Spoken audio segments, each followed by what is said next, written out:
Nice weather, we might have lost a couple of people, I'm not quite sure. We're enjoying the weather a little bit longer than what they should be, but it is 4:30, so we are looking at everybody's time. So I will go ahead and call to order the February 24th, 2025 meeting of the Sangamon Mass Transit District to order, please. Can I have a roll call?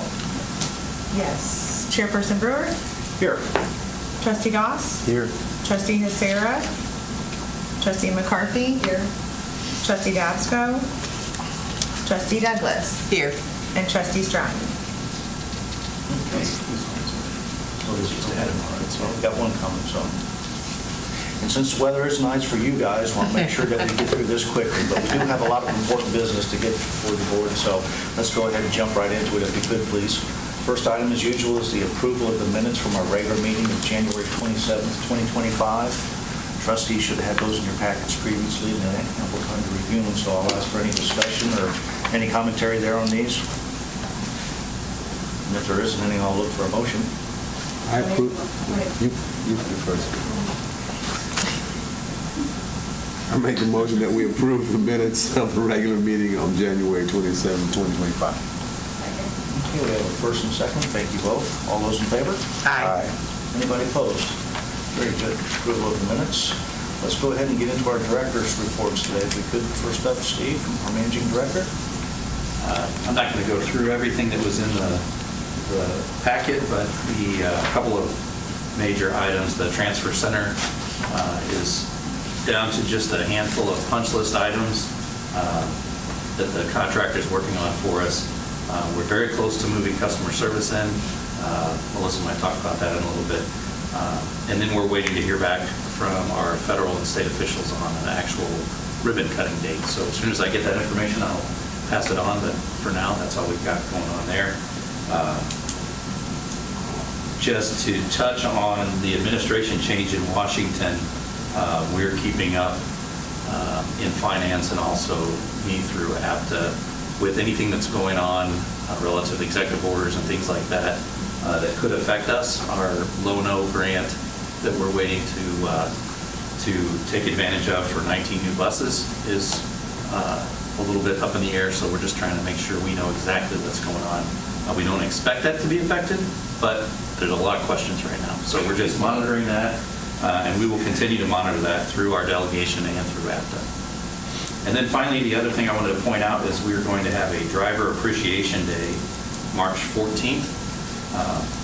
There'll be donuts for the drivers, and Friends of Transit plans to provide some treats like they have done in the past, so we're appreciative to them for doing that.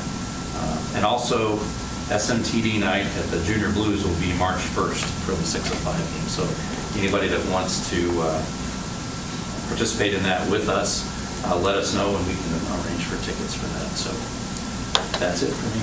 Very good. Any follow-up for Steve? Couple nice events, I like that. And fingers crossed on funding and grants, right? Yeah. Okay. Very good. Thanks very much. Let's go ahead and move along.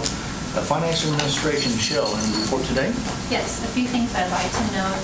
We successfully uploaded our current review documentation that were requested to review this Friday, the 28th. We were able to submit all of our stuff by last Friday, the 21st, so we're good there. Now we just wait for them to ask us questions for any additional follow-up. The on-site review is scheduled for May 13th and 14th. The Finance Department has been working on various tax filings, the fiscal year 26 budget, as well as starting the fiscal year 26 DOPE application. The DOPE application will be presented to the board next month. We will attend RTAC next week. A few of us will attend that. And we're anticipating a visit from IDOT to do a walkthrough of the auto body, since that project was funded with state capital money. Before I can close that particular grant, they want to come see the facility.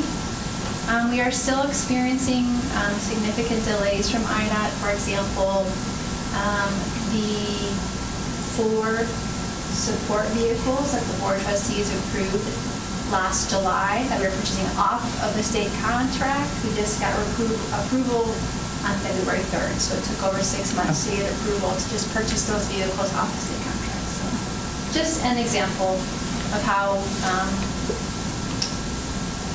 we're being affected by some of the delays there. we have to build in different extra time to our project planning, so we're making it though, so. We're happy to have the capital money to buy the vehicle, so I just wanted to say that. Good thing. And that's all I have to report tonight. Okay, very good. Can you Charlie on? I got him on.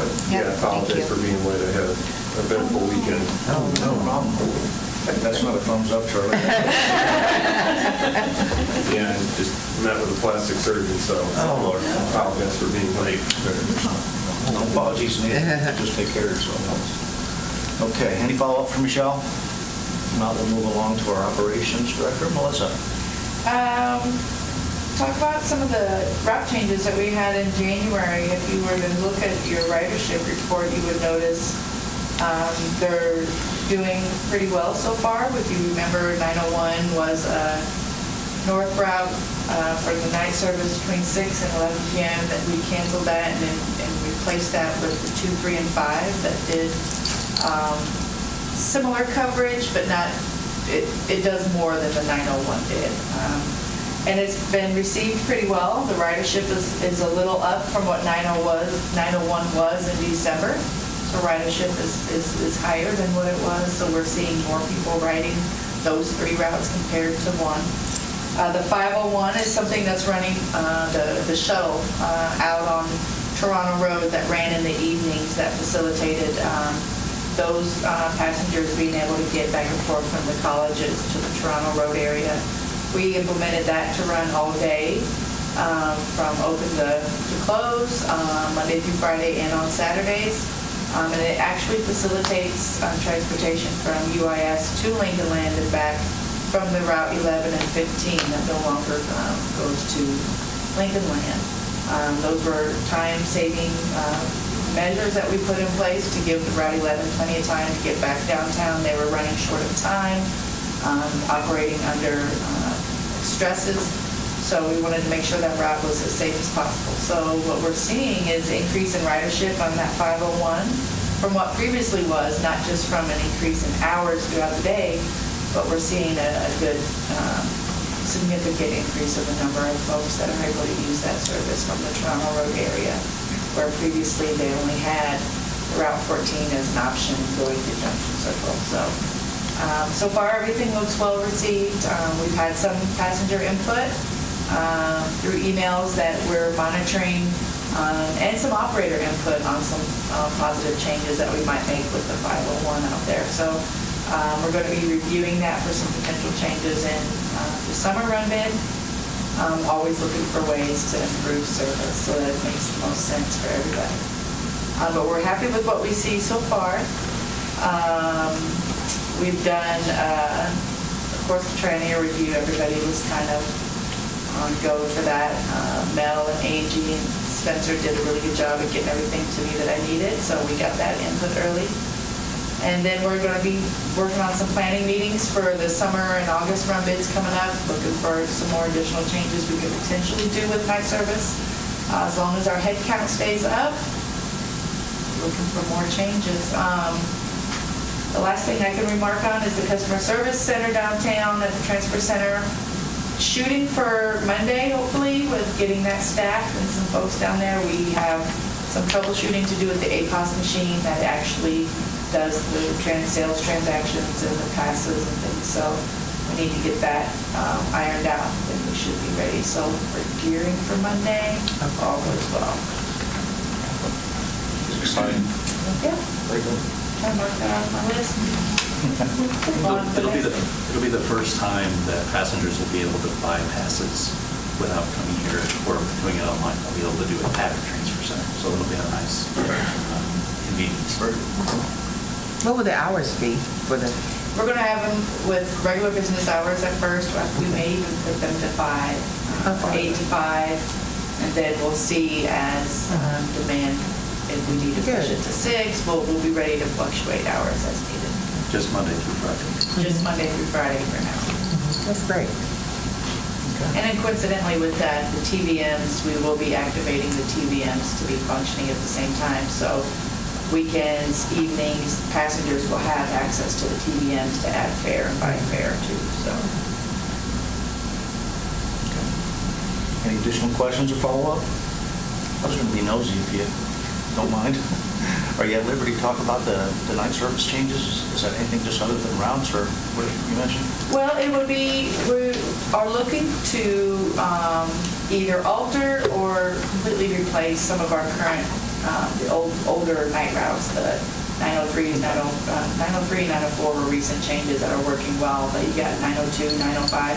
Those are ones that are kind of big circulars. They kind of try to cover one side of town. So the next area we are going to be looking at are routes that a route is covering the east side potentially.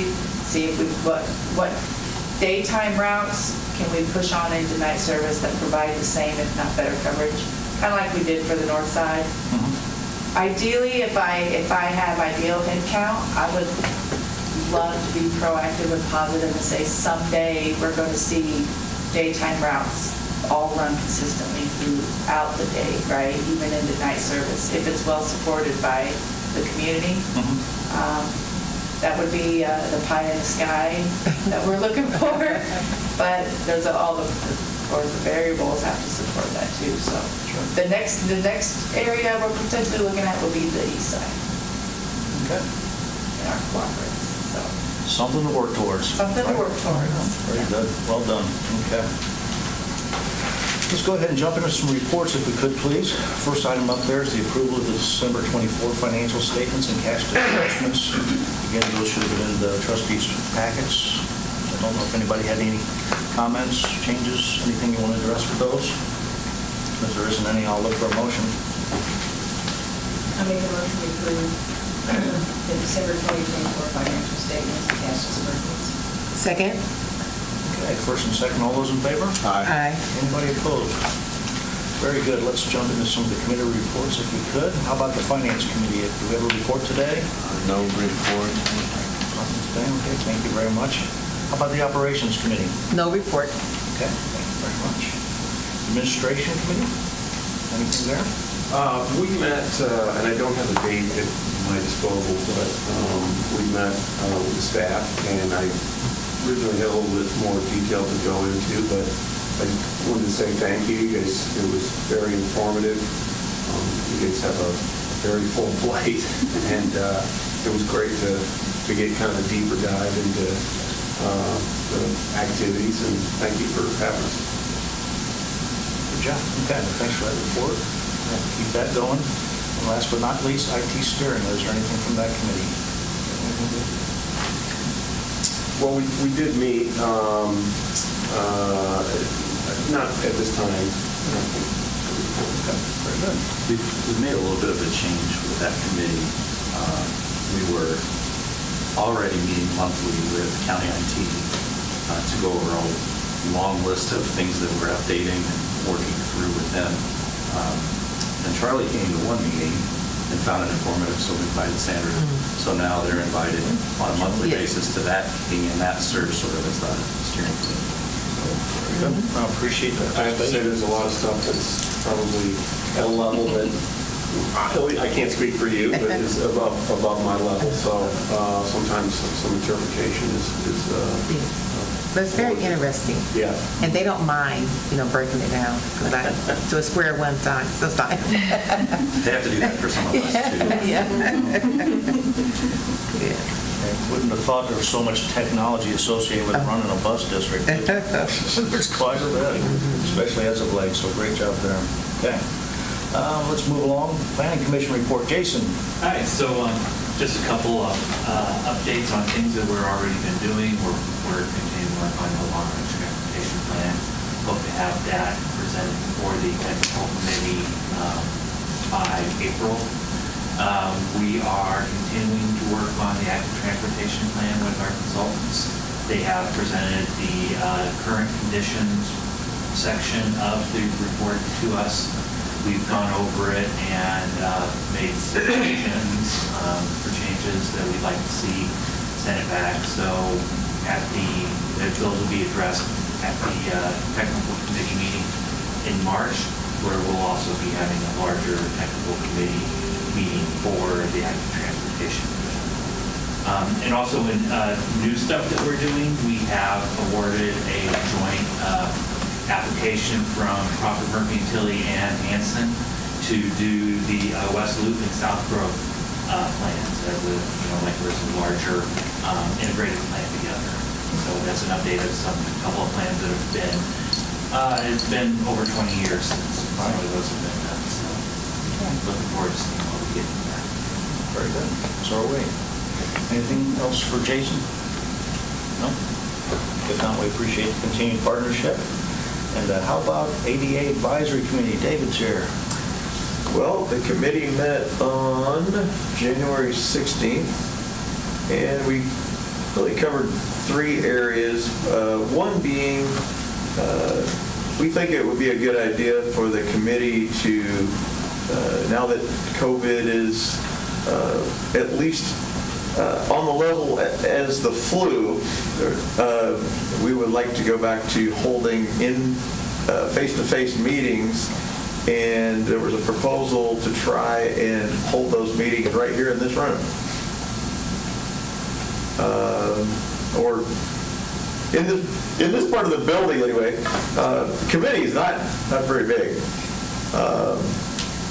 The only other things, there was some discussion about having a type of a button at each one of the bus stops at the transfer center that somebody who's blind or visually impaired could walk up and hit to find out which particular routes stop at that bus stop. So we realized, the buses aren't going to park in the same order all the time, but you're only having to keep track of maybe 3 routes as opposed to, 6 or more. So that was one thing that we had discussed. Let's see. The only other thing is, it's been years. I'll bet you 20 years or more since we did a satisfaction survey with passengers. Last time we did it was strictly with access, and I think that's what we're looking to do again. But we haven't done any sort of survey, ridership survey, and we'd like to look at doing that again. That's pretty much it. That's a lot. Busy. Any questions? Follow-up for David? Obviously, you've been working with the staff or bringing it to their attention too, or on some of these items, so. Yeah. Very good. Well, we appreciate the continued partnership there, and great suggestions as always, okay? Yeah. All right, thanks very much. All right, let's go ahead and get into the new business items that we have for today. First item up is the renewal of our service agreement with Clever. I know that's a very important one. Natalie, can you address that, please? Yeah. So this renewal with Clever Devices is for the software side of things that we use every day. So vehicle information, passenger information, scheduling, and those key performance indicators. This is an annual renewal that we do. The price increased about what we expected it to, and it does every year. And as part of our negotiations with them, we had them extend this contract until the end, for this agreement, until the end of 2025. At that time, the plan is to install new hardware, and they would have a warranty period built in. So we should be good for a little while. I guarantee you that?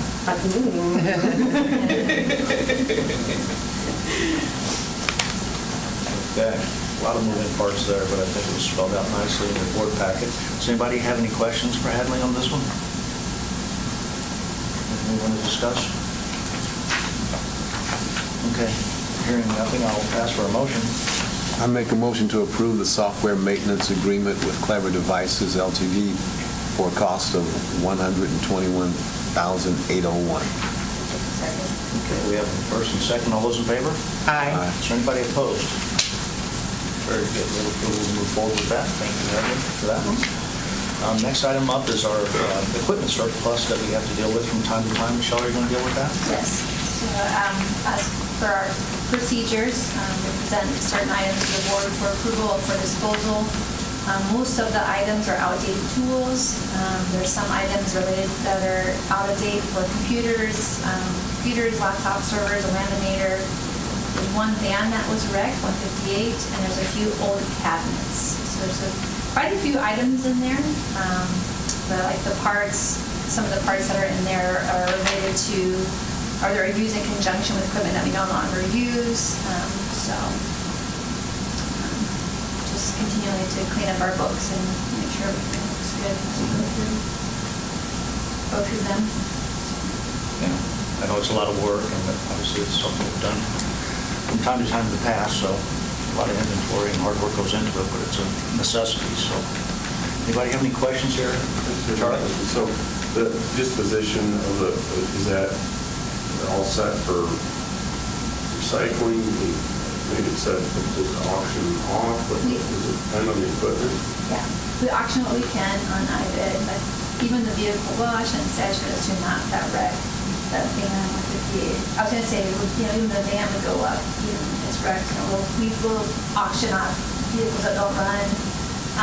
If it's materials, like some of the computers and stuff, they have to be, it's not in the board packet, but we have them separated out, ones that have to be wiped before we can dispose of them or recycle them. So those are all been identified. Yeah. Yeah. So we auction what we can drive it. And a lot of it's recycled. Some of it is recycled. Yeah. Good question. Anything else regarding this? I'll look for a motion. I make a motion to declare equipment declare surplus for final disposition. Second. Okay, first and second, all those in favor? Aye. Anybody opposed here? Very good, we can move forward with that surplus. Next item up was our master agreement with Washington State. Heather, you're going to address that for us? Yep. So this is part one of 3 parts that we'll have to bring to the board for the purchase of these buses. Was it 23 was the last? I think we went through The 8 hybrids. 22, I think we came to the board Okay. before. So if you remember back 2 years, 3 years, I guess now, that's when we would have brought the 8 hybrids to the board.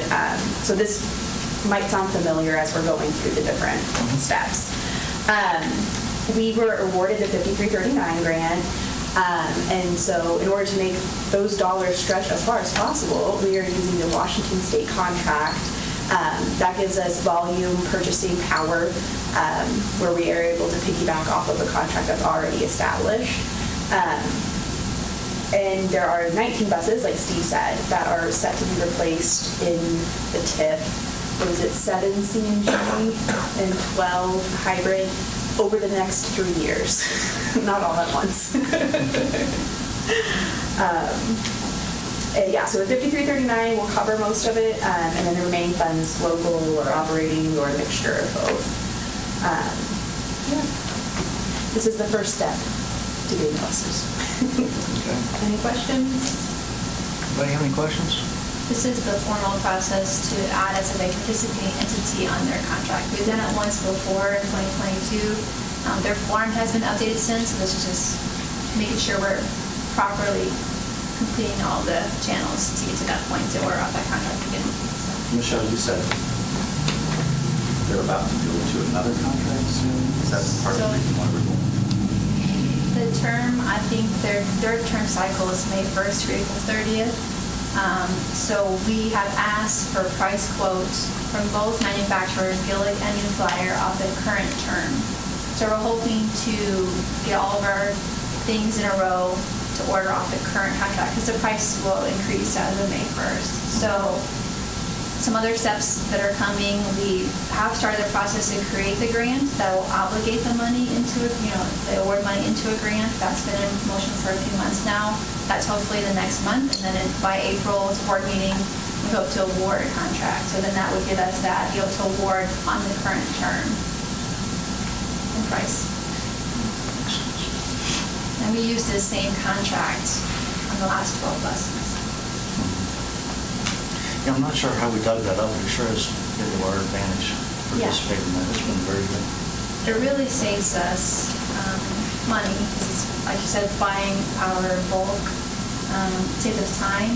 We don't have to release our own RFP to procure the buses. That's a timely process, RFP processes, so that's also beneficial. And right now, there's really only the 2 bus manufacturers. And for the most part, because we historically like to have diversification in our fleet, as well as we have, so we're not, all of our eggs are not in one basket. We have New Flyer, CNG, we have diesel, so we have 2 manufacturers, plus then we have all. Anybody opposed? Very good. Approval to continue that. And the last item is the authorization award for some overhead door replacement. So Kathleen, one last time, please. All right. So this is for the doors, could be considered a gate, leading out of the garage into that alley by Mervis. There's 4 of them there. They've been there since 2010. And the maintenance team has done a fantastic job at keeping them running. But we've got one now that is not rolling up anymore. They have to go and pull it down and push it back up every day. So we're looking to replace that one for $55,495. That includes the grill, the motor, the installation, all of it there. And a warranty. And a warranty, yes. Most importantly, a warranty. I added a couple of images to your folder if you wanted to see what it looks like, because the title's a little bit misleading, I think, calling it a door, because it's a lift gate on the outside of the building that you can totally see through. So, but it's a pretty substantial mechanical piece. So it is not cheap to replace. Yeah, that's pretty significant. Yes. Yes. I think more importantly, they'll say it's long overdue to be replaced, right? So I know the team will be very happy. But, yeah, I appreciate the added documentation there, Steve. Anybody have any questions or comments on this one? If not, I'll look for a motion. I make a motion to award a contract to DH Taste for replacement of one overhead door for the amount of $55,495. Very good. We have a first and second. All those in favor? Aye. Anybody opposed here? Very good. We have approval to go forward with that replacement. I think that'll take care of new business. Is there any public comments today, Tyler? Anything? Anybody here have any public comments? I know you can see the sun shining through the windows, so as promised. Get you out here. Well, if there's no further comments, it was great to see everybody. Anything from the trustees today? Anything further? Okay. Well, if not, I'll look for a motion to adjourn. Second. First and second, all those in favor? Aye. Anybody opposed? Okay, motion's adjourned. Great.